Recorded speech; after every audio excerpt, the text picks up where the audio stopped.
The following is a presentation of the Missouri Sports Network.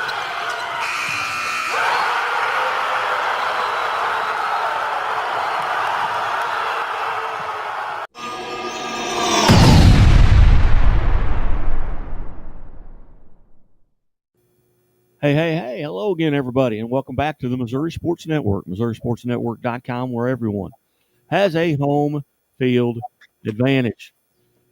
Today we're going to talk a little bit about some of the conference changes. We're going to hear from some coaches from those conference moves. But first, before we get started, I want to welcome in Allen Hillyard from Allen Hillyard Sports. Allen, how are you? I am doing good today. It was a very nice day today for once. It is. Here it is, Dateline, August 20th, 2024. We're 3 days away from jamborees on the football side of it, but you've also got jamborees in soccer and volleyball and other sports as well. And we're getting ready to kick those off. But tell us a little bit about what your thoughts are on some of the changes. There is definitely some changes, especially in Southwest Missouri. At least two conferences nearly disbanded and, formed like 4 or 5 other conferences out of them, it seems like. Yeah, when you look at the Ozark Conference kind of going away, and they had their troubles, a year ago with lawsuits and things like that with related, and we won't revisit those things, but kind of led the beginning of the end. And, talking with Lebanon head football coach Will Christian earlier last week, talked about it was a very quick decision. I mean, it was maybe a 2-month transformation where everything kind of came to an head in a couple of months. And usually those things, when you talk about new conferences, it takes maybe a year, maybe 2 years to get those in the books. But as you look at the COC expanding now to an East Division and a West Division, you've got Webb City and the Osho, Carthage, Joplin, Republic, Willard, and Parkview in the West Division, although Parkview will not participate in the football side of the conference, but in all other sports. And on the east side, some of the additions, you've got Glendale and Kickapoo, which were added. You've got Lebanon and Waynesville also added out of the Ozark Conference. So there's 4 of the schools from the Ozark Conference making that jump, along with Nixa and Ozark, and then Central, who also not play a football schedule in the COC. And, maybe one of the best football conferences in the state got a little bit tougher as you look at, the history there with Webb City, Carthage, Joplin. Republic went to the state championship a year ago. Nix is a powerhouse. Ozark's getting better. Lebanon outstanding as well. What are your thoughts just on that new Central Ozark Conference? I mean, just looking at some of the, as you said, powerhouses here, Joplin, just on one side of it, Republic, Webb City, and then on the other side, Nixa, Lebanon, Kickapoo, Glendale, and really even Ozark at times. Just really one of the just dominating powerhouses for football in Southwest Missouri. And maybe some of the best facilities in the state with regards to conference-wide. When you look at the facility that Nixa has, which is maybe second to none, Ozark's facility is relatively new. Webb City is always making changes to their facility as well. And it's going to change a lot of the scheduling. You're going to see some teams that in the past have had rivalry games for a number of years, and a lot of that's going to come to an end. Well, just talking to Coach Barkley today and interviewing him, looking on the wall, looking at, Waynesville versus Rolla in 1959, the very first kickoff of Tiger football. And January, that might happen in the near future again. It's kind of like Kansas, separating basically. And you mentioned Waynesville, and we have a clip here that you were able to catch up with the Waynesville soccer coach earlier this week, and we're going to step away. We'll play that right after just a real short commercial from Chevrolet. And then you'll hear from Waynesville soccer coach after that Chevy commercial. When you drive a Chevy, it's time for a fresh approach and a new perspective. And find the Chevy that's right for you. Find new experiences, find new roads. Chevrolet. The second preview we've done this year, and this is Waynesville Tiger Soccer. So we're here with head coach. You want to introduce yourself and how many years you've been here? Coach Thornburg. I've been coaching Waynesville High School soccer since 2008 as an assistant. Took over the program 2 years ago. This will be my third season as head coach with the program. So been a while, been a long time. All right, Coach. And then last year you had a very good season there. Ended a little early in districts, but started out, I believe, took a while to get that first loss there, and really still had a good season to close out the year. And going into districts down in, I believe it was Ozark and schools from that area. But what are you kind of looking for this year, since most of those schools are now in your new conference?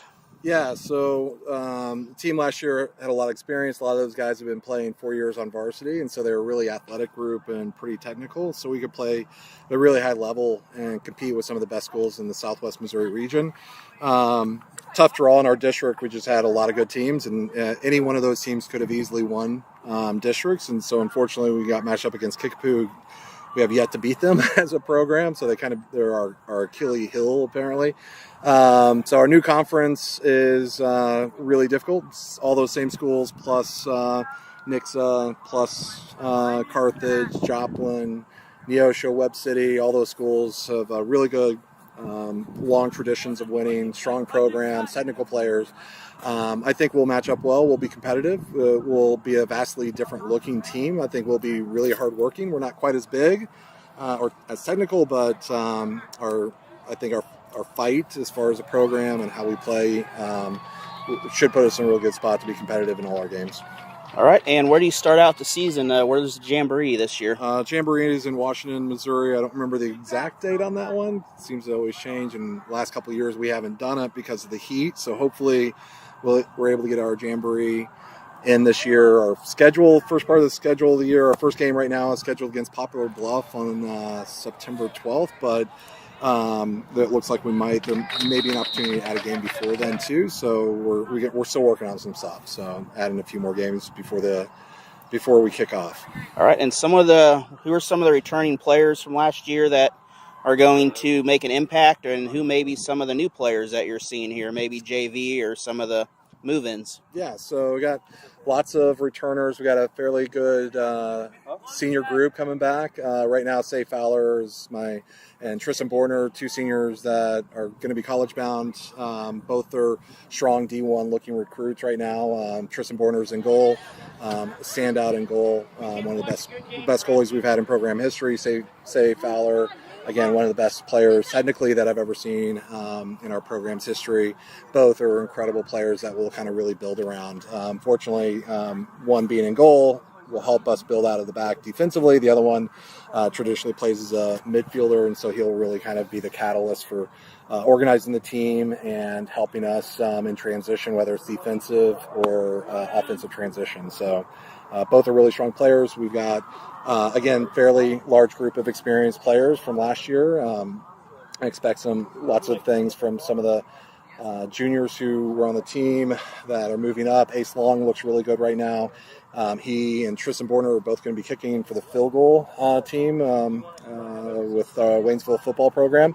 But they both are leaders character-wise and physically. Like they look really good and look like they'll contribute. We have a new move-in by the name of Alex, who looks really good right now. Another one, there's a lot of guys. I hate to single out any one, but there's a lot of guys that I'm excited about. Will Figueroa, who's been with us, and he'll be a senior. He's looking really strong right now. We got some juniors, Avery Paget, Caden Carter. They were with us last year. They're looking strong. They're really matured. I think they'll really help contribute to our overall success this season.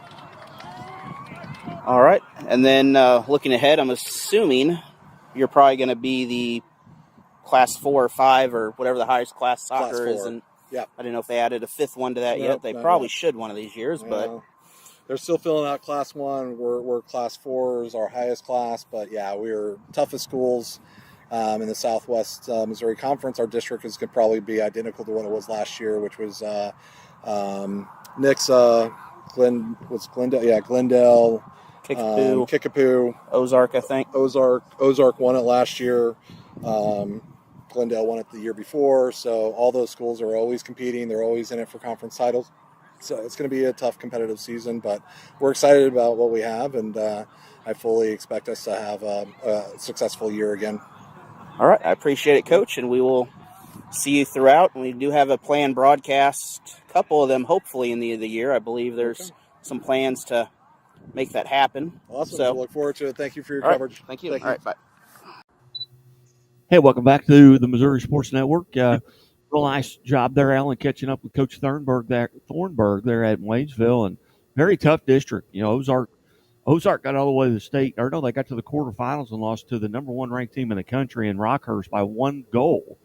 Got to hear an interview with Matt Darby, and we talked a little bit about it on Where They Now Wednesday, or on a Where They Now Wednesday interview with Kent Mueller from Playing on Sports. And, you know, as you mentioned, the East and West divisions, and I believe you've got maybe some of the enrollments pulled up there for the new COC members. I do here, and just for numbers itself, the East has 5 Class 6 schools and 2 Class 5 schools in it, while the West has 4 Class 6 schools and 3 Class 5 schools. And keep in mind, these enrollment numbers are for 3 grades due to the way MSHA is breaking things up now. But the biggest school here appears to be Joplin with 1,664. Now you figure you need to add another 400 or so to that for graduation. And the smallest school is just over 1,000 with Webb City, who is no slouch in most of the sports. Well, for example, their Little League team nearly went to the World Series this year. And they're just 1,011. Yeah, and that's, as you mentioned, that's 3 grades. It's 9, 10, and 11. They do not count the senior class enrollments when they do that. And, in fact, they've not come out with the numbers for the 24-25 season yet because they're wanting to make sure who's playing sports.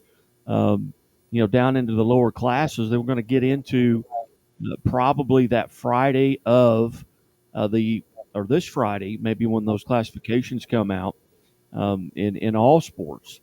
But certainly looking forward to that on the COC side. And another conference that also changed, well, actually, there's a new conference. I think it's a new conference, the Central Missouri Activities Conference, which you would have greater detail about, but it contains Columbia Catholic, Columbia Hickman, Jeff City, Rockbridge, and Smith Cotton. Camdenton and Lebanon. That's a rivalry that you might see in other sports, but you won't see in football for some time now. Nope, that's another one of those. That's called the Highway 5 rivalry, and really one of those things we kind of lost due to the changes in the conference enrollments there. But that, strong conference coming out of that. Jefferson City region alone, you add Blair Oaks to the mix out of Jefferson City, and just a strong city for football and basketball. Very good. And, Hannibal has a game every year. They start off with Jeff City Elias and got to visit with Jeff Geschwender, who's the head coach at Hannibal High School. Looking forward to that. Kind of got handed to him at the first game last year, and then came back and was much more competitive. And, of course, they've got a team that's probably going to challenge for a district championship, if not further as well, there with the Pirates out of Hannibal. But you also had an opportunity to catch up with the Camdenton football coach. Tell us a little bit about your interaction with Par Pitts. Oh, Pitt's just a great guy there. I happened to be in Camdenton and had some things I had to do, but called him up on the phone and had a great interview with him. But he is really excited about joining the new conference. Again, another one of those with mostly big schools. Camdenton enrollment, just over 4, not big enough for 5A, but, some of the schools 6A in that conference, the CMAC that they're in. Outstanding. We'll play a that interview with Allen Hillyard Sports, and Allen got to catch up with Camdenton head football coach Par Pitts. We'll be back after this interview. Allen Hillyard Sports, where we are back getting ready for football, and we have Coach Pitts here from Camdenton. The Lakers obviously joining the conference with Jefferson City and Columbia, but Coach, coming into this season here, you know, it's fairly new to Camdenton coaching-wise anyway, or returning coaching anyway. And so what's something new this year that, you know, returning players, starters coming back, new people coming in, what's some of the things that you're going to focus on here to rely on success for the Lakers this year? You know, we've had a good off season through the winter and the spring, and then a great summer with our team camps and our home camps. And, you know, our guys have just really taken on the new challenge of the next new conference. We got 4 returning starters on defense and 3.5 on offense. But, you know, our guys that have really stood out this summer, Willard DeMott stood out on both sides of the ball. He's a returning defensive starter, but has done a great job on the offensive side for us as our hybrid guy that can be a running back and a receiver. Carson Durnan has transitioned to quarterback for us and has done a great job recovering. Came off a ACL surgery and has really done well from the standpoint of recovering and then transitioning from receiver and defensive back to that quarterback position. Cole Lane is a returning starter on the offensive line and has really made gains in strength, size, and speed, and is kind of is our leader on the offensive line. And we have a tackle, Casey Youthy, who has had a great winter and is a returning starter on the offensive side, and then defensively Sterling Cedar Wall. One of our top tacklers from last season is returning at linebacker and is looking to get some quality reps on the offensive side as well. So, you know, we lost a bunch of good talented players last year. We're bringing back some guys with some experience, and then developmentally, Deontay Harris is going to be a good defensive back for us. Brady Mills is coming off of an injury at linebacker. Looks to be a real big contributor for us on that side of the ball as well. So, you know, our guys are working hard, and, you know, this time of year, everything is still a bit up in the air because you're still just in helmets and shoulder pads, and you're actually going to see each other.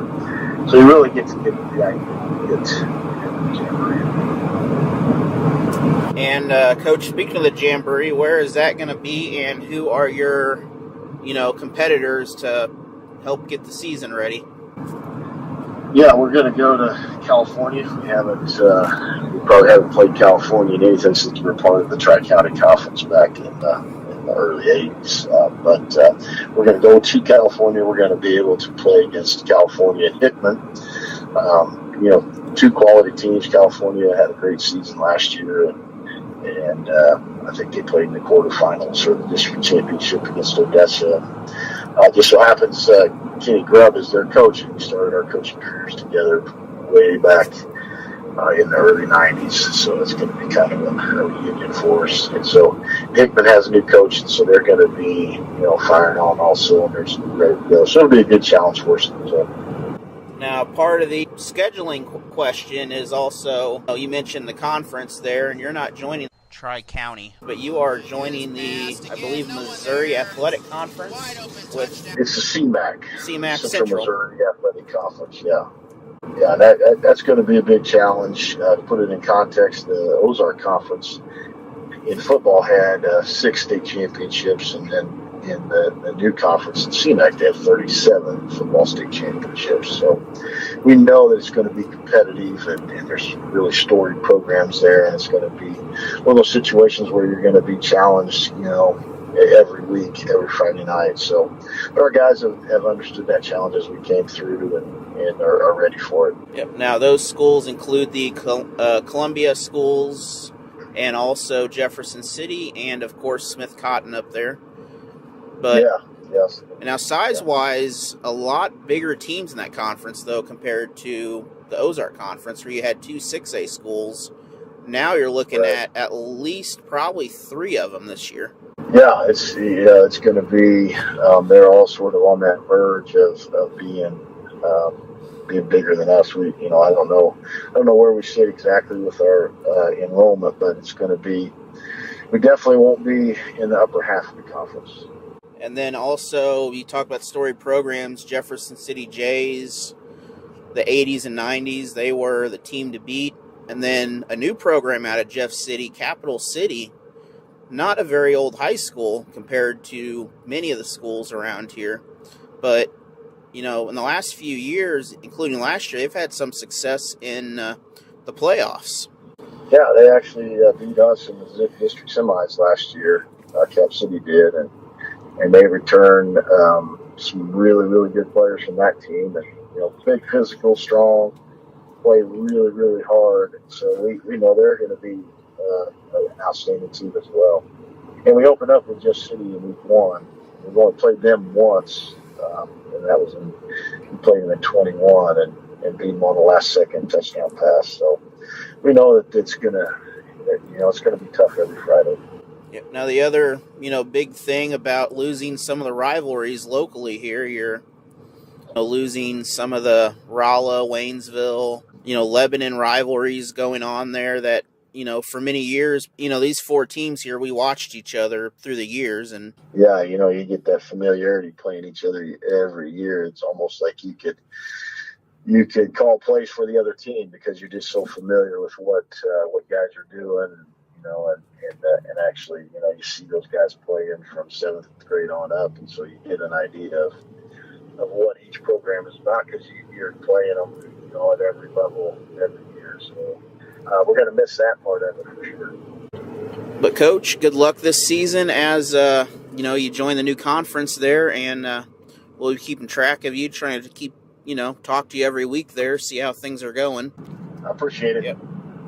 And that was Coach Pitts from Camdenton. You can catch all their games on Lake TV as well as other sources, including, I believe, the Career Center there in Camdenton also streams them, along with several radio stations. But this is just our first football preview that we've had. We've got plenty more coming. You could also catch postseason coverage of the games on Missouri Sports Network. Scoreboard guy Newcomb every Friday, I believe about 9 o'clock, 8:39. He starts up and he'll go through the scores, so you can listen, keep track of what's going on, listen to coaches around the state. We'll have some more interviews of my own. We'll have some of his interviews coming up also. Once again, thank you here, and Jamboree's going to get ready to go. Hey, welcome back to the Missouri Sports Network. And other conferences have changed as well. You look at the Big 8 as teams there have left that conference and headed to, and in some cases, the Mid-Lakes Conference, Springfield Catholic, Reed Spring, Hollister all move into the Mid-Lakes Conference. And then Logan, Rogersville, and Marshfield leave, and they go to the newly formed Ozark Mountain Conference. But the Big 8, some of the original members still there, obviously, with the likes of Mount Vernon, Aurora, Seneca, Lamar, East Newton, all still members of that Big 8 conference. And Allen, tell us a little bit about the Big 8 conference. Well, it is another one of those strong, smaller football conferences here. Mount Vernon, of course, Seneca, Monette, Lamar, multi-time state champion out of that. But just the numbers of that conference are what is amazing. It ranges from 400 for East Newton to 1,119 for McDonald County. So just a wide range from Class 2 all the way to Class 4 in football. And you look at some of those rivalries there, and they've kept those intact with the Mount Vernon and Aurora, one of the oldest rivalries in the state outside of maybe Kirkwood, Webster Groves. A very old rivalry there with Mount Vernon and Aurora. You got Lamar Seneca. You've got Monette and Cassville. Those are probably the 3 biggest rivalries in that conference. Of course, with Nevada kind of being one of the newer members along with McDonald County, they've they've struggled to develop their rivalries as well. But with Logan Rogersville, Marshfield, and Springfield Catholic, Hollister, and Reach Spring all gone out of that conference, they've kind of got back down to that original Big 8 conference. And again, thanks for that plug on the Missouri Sports Network, the high school football scoreboard show. It does begin on August the 30th. We run from 9:30 to 11, and you can sign up on YouTube, go and subscribe to our YouTube page, or go like us on Facebook. And every time there's something live that's coming out, just like this one, will be going out here today, and you will see that pop up. But Alan, any thoughts here as we kind of wrap this up? I just think we're going to have a pretty good football season this year. First game, I'll be at Waynesville and Carthage. Got to make sure to get the Tigers right. And then my first broadcast will be in Republic. So I have not been there, but I heard it is a very nice football facility. It is one of the top football facilities in the entire state of Missouri. Republic defending Class 5 runner-up a year ago as they lost to Cardinal Ritter in the state championship game. We've got interviews. If you go to the Missouri Sports Network on YouTube, there are interviews with Ryan Cornelson, who is the head football coach there at Republic, also with John Perry at Nixa. We've talked with Hannibal head coach Jeff Geschwender. We talked with CBC head football coach Scott Pringle, and many others across the state of Missouri, and there'll be many more added to those. But Allen Hillyard from Allen Hillyard Sports, kind enough to join us. Allen, thanks so much for your time tonight. Oh, not a problem. I appreciate it being on here. You bet. You're watching and listening to the Missouri Sports Network, presented by Lyona Labor's Local 663, Building, Missouri. Also presented by the Bank of Billings, the oldest bank in Christian County, established in 1889, and Doak Propane in Bolivar, Missouri, surrounding for your propane needs. See the folks at Doak Propane in Polk County and surrounding counties. Hey, we're going to step away. We'll be back later on today with much more to come here on the Missouri Sports Network. And as always, the Missouri State Highway Patrol reminds us to take that 3 seconds and buckle.